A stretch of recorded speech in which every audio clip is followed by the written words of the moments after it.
संजय भोसले हा घरफाळा घोटाळ्यामध्ये फिर्यादी होता आणि त्यानेच घोटाळा केलेला। मी मग त्याच्या विरुद्ध हायकोर्टामध्ये क्रिमिनल रिट पिटिशन दाखल केला आणि प्रशासनाच्या विरुद्ध, आणि त्याला फिर्यादीचा आरोपी केला।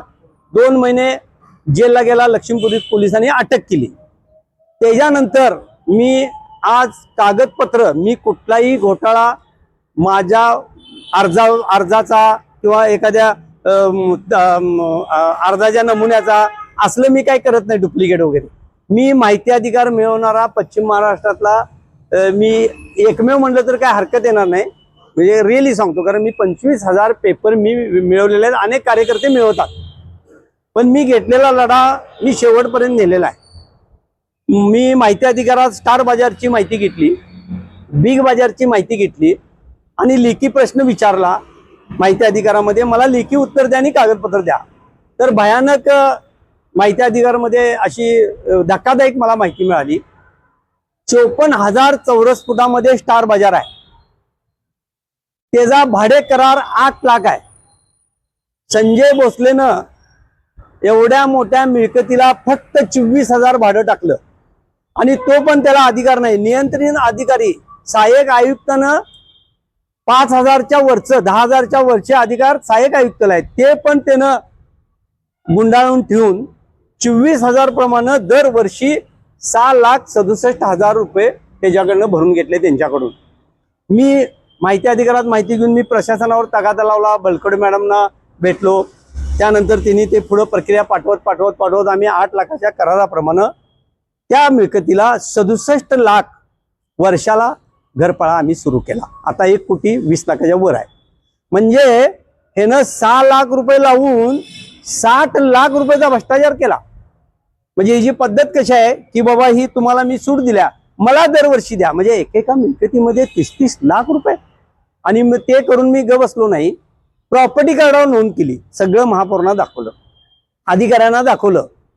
दुसरं, आता त्यांची थकबाकी 25,87,00,000 रुपये प्रॉपर्टी कार्ड केलेलं आहे। दुसरं, बिग बाजार 2च प्रकरणात त्यानं 25 कोटीची सूट दिली, हे मला प्रशासनाने लिहून दिले। त्यानंतर बिग बाजार यांना करार होता 60,000, ह्यानं करार बाजूला त्यांचा मूळ करार होता 3.5 लाख, त्यांना घरफाळा 5 लाख केला, माझ्या तक्रारीवर 25 लाख केला, ती थकबाकी 10 कोटी आहे। मग संबंधित आता आयुक्त उपायुक्त होते, घरफाळा कर निर्धारक होता, त्याला सांगितले की सुधाकर चल्लावाड ही मला माहिती दिलेली आहे, हे कुणी केलंय तू सांग। मग तो एडबडला, म्हणलं तू कालच मला दिलेस, परवा पण दिलेला आहेस, सांग। मग मॅडमनं म्हणलं मॅडम हा अंडर प्रेशर आहे, संजय भोसलेला वाचवण्यासाठी याला घेतलेला आहे, त्याची शैक्षणिक पात्रता नाही, इथं सहाय्यक आयुक्ताला द्यायला पाहिजे कर निर्धारक संग्रह। मग त्यानं स्वतः सांगितलं की 24,000 भाडं हे संजय भोसलेनं केलेलं आहे। मग आता 35 कोटी रुपये तुम्ही वसूल का करत नाही? कुठल्या कोर्टाचा स्टे नाही, तिथं जाऊन कुलप का घालत नाही? 2 लाखासाठी कुलप घालताना नावं देत आहे, अमुकाचं 2 लाखासाठी सील केलं। मग मॅडमना मी सांगितलं की ही माहिती जर खोटी असेल तर माझ्यावर गुन्हा दाखल करा, प्रशासनानं करावा, आणि हे का वसूल करत नाही? असं संजय भोसलेनं शहरामध्ये 250 ते 300 कोटीची सूट दिलेली आहे।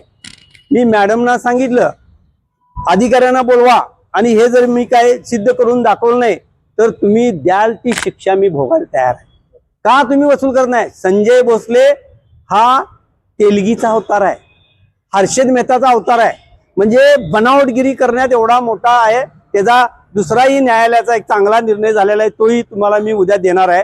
परत ह्याला वर्कशॉप इंचार्ज केलाय, अहो तिथं ऑटोमोबाईल मधला इंजिनियर पाहिजे।